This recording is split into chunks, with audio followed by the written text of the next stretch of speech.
All right, Ohio State fans, I heard you loud and clear. And since the Notre Dame fans got to see a Rudy video, we will now break down the greatest movie to ever come out of Ohio, The World's Greatest Kicker. This movie is weird, and it's hard to classify. It's not really an underdog sports movie.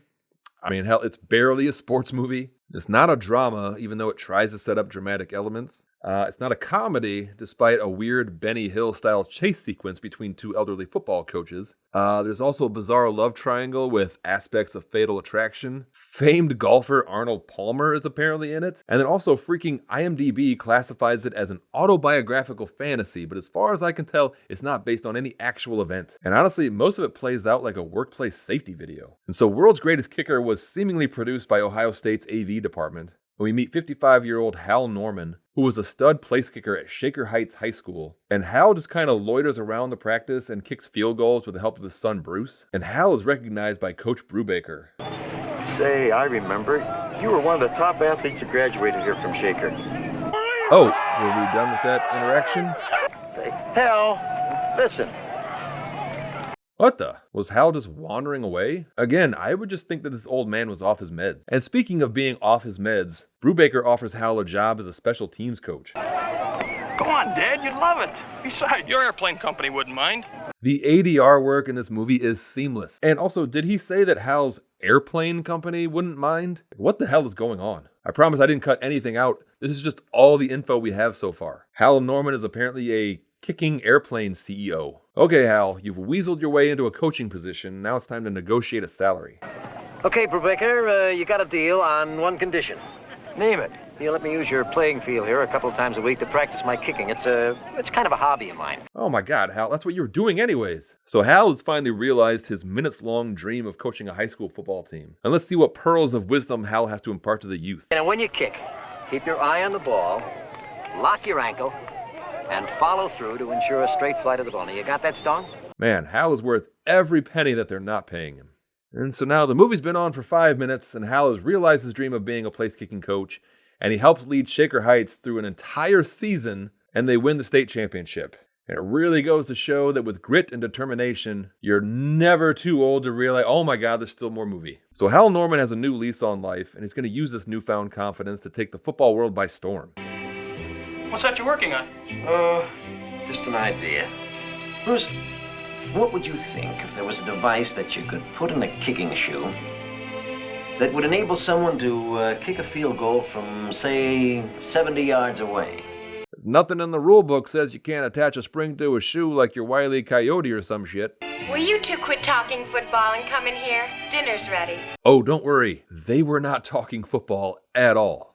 Honestly, the way you two talk, you'd think the world only existed for football. Oh gosh, listen, you don't have a name, but you really need to intervene here. Your dad's gonna put a spring in his cleats in order to kick far. And we then apparently time warp to the following year for the start of the Shaker Heights football season, and Hal makes a bet with Brubaker that he can kick a field goal over 70 yards. Hey, I got a couple of kids who need some help. Brub, what would you say if I told you that I could kick a field goal from over 70 yards? 70 yards, I guess. Well, I think I'll start out on the 30 just for a warm-up. Okay, but why though? Just kick from the 70 like you freaking said. This movie does this shit a lot. So many unnecessary scenes. Wow. What'd you put in that shoe? Dynamite? Yeah, that's not a bad idea, Rupp. Now I'll kick my 70-yard kick.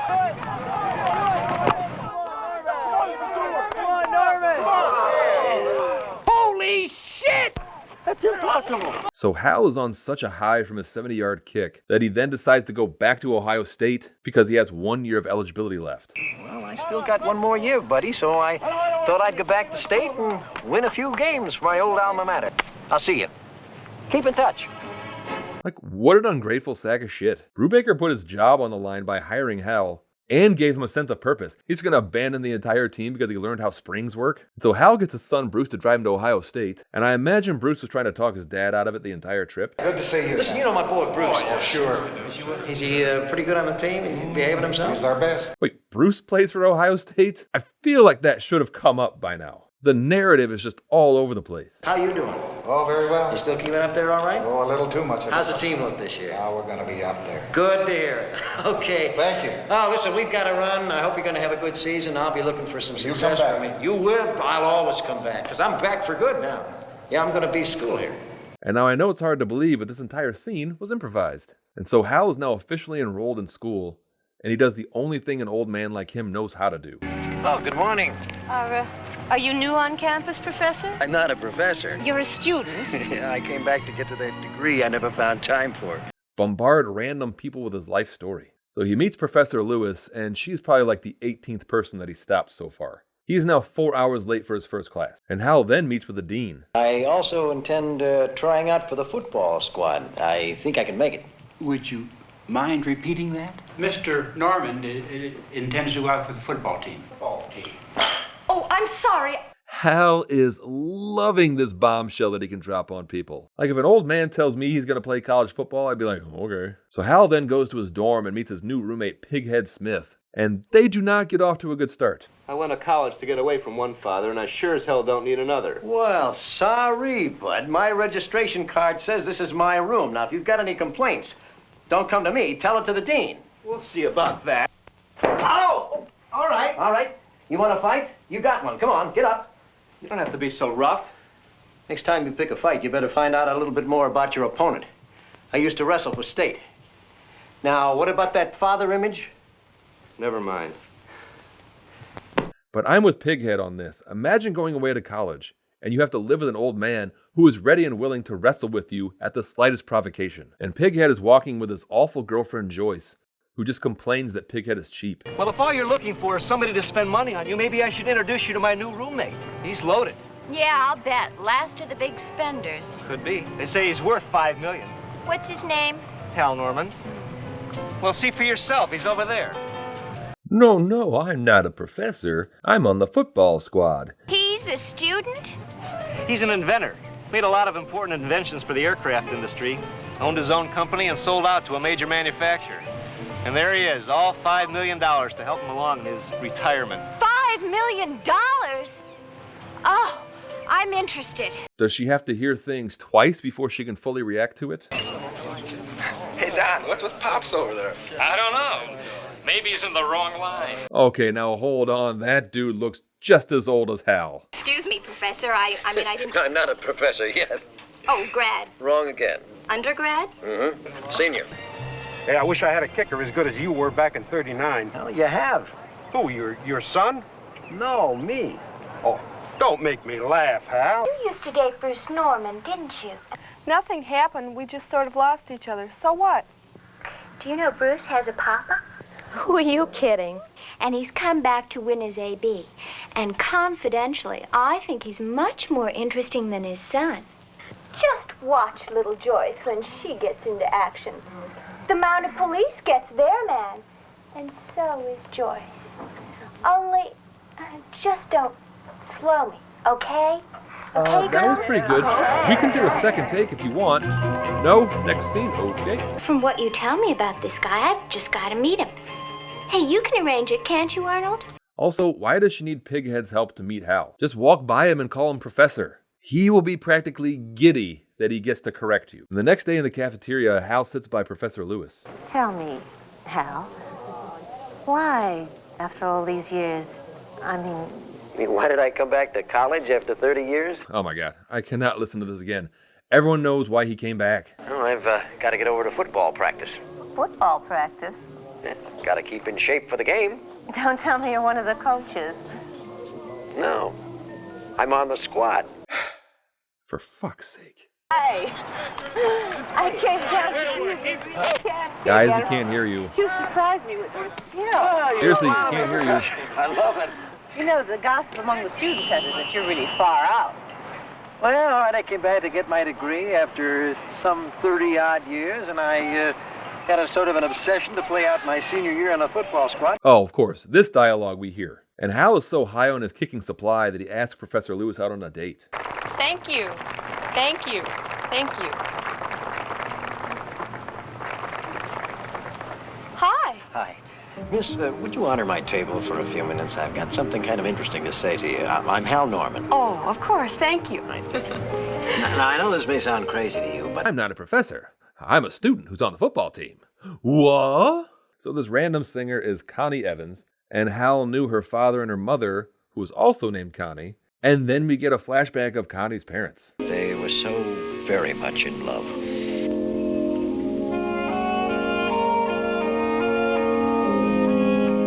Well, Mickey's second love was the Air Force, and he chose to stay in, testing much of their new aircraft.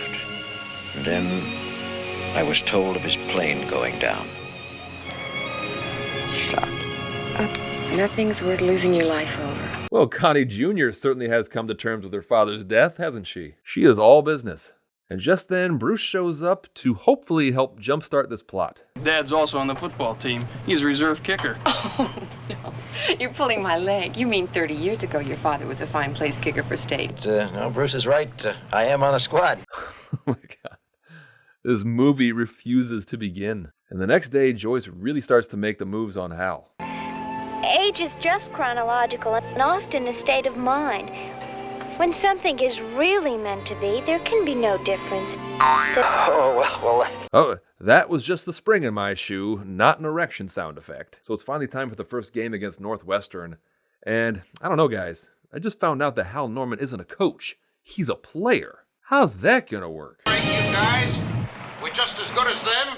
They put their pants on one leg at a time, too. Now all we have to do is go out and prove it. Now everyone take off your pants and put them in a pile by Coach Anderson. So the game begins, and there's a reason this movie won the award for Best Cinematography.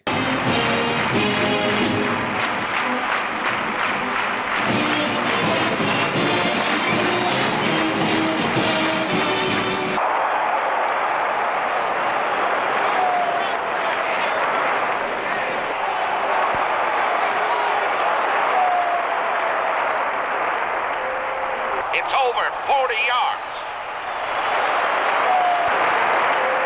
Wow! Tippy Dye has just kicked a long 42-yard field goal. And So time is running out, and Hal convinces the coach to put him in to attempt a 70-yard field goal. long field goal. There goes Norman's place kick. It's in the air. It's up. It's up. It's still up. It is good. Right over the goal post. And he makes it, and Ohio State wins 10-9. And then in this football movie, we have to witness another date between Hal and Professor Lewis. It's been a while. Why? Oh, look, I'm sorry, I didn't mean to ask you that. Look, I don't want you to think I'm one of those prying females. No, it's all right. My wife had a dream to play football for Purdue 3 years ago, and she broke her back trying to return a punt. And so now Hal and Professor Lewis are going steady, but it's frowned upon for students to date professors, so they're going to have to be really discreet. Hey, Pighead, guess who I just saw? Okay, who? Your roommate. Where? On the campus. And get this. He was necking with that English prof, Miss Francine. Oh, God. Oh, wait a minute, Bruce. Can't we talk about this thing? You know what I'm talking about. Oh, can we know what you're talking about? Hi, hon. Hi. Listen, is there some place we could go and talk? I got a problem I got to discuss with you. No, teacher, come on. Keep on teaching me. Uh-oh. We just had company. Oh, you can catch her. Oh, like that, it could mean trouble. Trouble? Like, she just How? left. Well, you seem to forget it's not standard procedure to smooch with a student in your classroom. You can definitely She catch her. wouldn't stoop to anything that low, would she? I don't She's know. Why most would she be likely taking still our in the picture? building, and she would have to get the maybe film she's developed. jealous. Like, just go get the camera. Like, there. She's still right outside the door. And Hal's conscience gets the better of him, and he finally comes clean to Barb about the spring in his shoe. Okay, here it goes. I invented a special spring that goes in your shoe, and you can kick these long field goals. I'm an inventor, and thing just came naturally. Is there anything illegal about that? Now, that's the thing I want. I've looked in all the rule books that I can consult. I've talked to people. There is nothing, absolutely, there isn't anything in the rule books that said it's illegal. Then why worry about it? Okay, I just wanted to know how you felt about it because that's very important to me. I didn't want you to think I was you'd cheating never or something. do anything And I had to wrong, tell you I know about it. that. But look, don't tell anybody else about it. It's kind of our secret. And she just doesn't care. Okay. Glad we got that straightened out. I thought him cheating would be some sort of pivotal scene about not taking shortcuts, but no, she just embraces his ingenuity. And at practice, despite Hal kicking several game-winning field goals, the rest of the team basically decides they just want him dead. This guy Norman is getting a lot of publicity. Yeah, he gets his name in the paper every day. There he is again. We can't get rid of that old geezer for love or money. In today's scrimmage, when we'll run number 4, we're going to clobber that guy. Hey, now listen, fellas. Listen closely. I want you to let the defense in. Let's cream that old man, okay? Kick him in the nut! Take it easy now, gal. There's nothing you can do around here. Wait till I get my hands on him. Bam!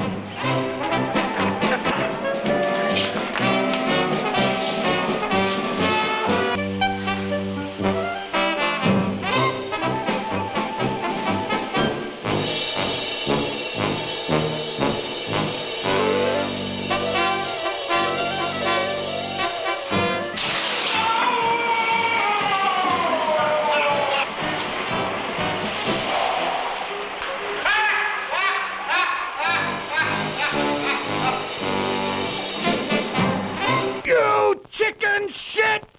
So they cart Hal's lifeless body into the locker room, and it's not clear if he'll ever regain consciousness. I wonder how much longer we have to wait. Professor, he's been asking for you. He recovered consciousness, and the doctor said he's going to be okay. Oh. And then the next day, the dean calls Hal and Professor Lewis into his office because someone sent him pictures of the two of them. And now we know that Joyce took a picture of them kissing. Boy, whoever did that is sick. There's more. Huh? But apparently, these are actually doctored photos that someone else made and sent to him, which kind of makes you wonder why even have the scene of Joyce taking pictures if they're not even going to use the picture that she took. Like, this movie just has so much random shit that does not even belong. Now, look, this is an obvious fake. Even an amateur like myself can tell that, Dean. Look here, it's the work of a very, very crude double exposure. Let me see that. Oh, boy. I didn't believe this. Yes, you're right. I can see it very clearly. Now, why would anyone want to slander the two of you? Norman, any ideas? Well, I have some, but I'm reserving them for later. Why not now? The sooner we get to the bottom of this, the better. I just don't want to get someone who might be innocent involved. Joyce! Who the f*** else would it be? They've caught whoever made that print. Yeah, who is it? I don't know, but the dean wants us right away. It's Joyce, right? Oh, but in a Shyamalan twist, it was actually Pighead. Pighead? Why? I don't know. She made it seem like the right thing to do. Joyce? Believe me, when I was helping her, I didn't want anyone to get hurt. Okay, so it was Joyce. So there's just one more game left. And because Hal just cannot shut the hell up, he then tells his coach about the spring in his shoe, and Joyce happens to overhear. It has to do with a special spring insert in my shoe. Hal, now wait a minute. You've got to be kidding. A special spring insert. Now look, for the sake of the record, I didn't hear a thing you said. And again, the coach just wants to ignore it. And words cannot express how much I do not care about this stupid spring. So then Joyce sets her plan into motion and recruits some guy. Seriously, no clue who he is. And they decide to swap Hal's spring shoe for a regular shoe. Why, that clever cheat. Look, this is how we made the goals. There's a special spring in here. Yeah, remember? That's the whole reason you're here. Well, isn't there something illegal about that?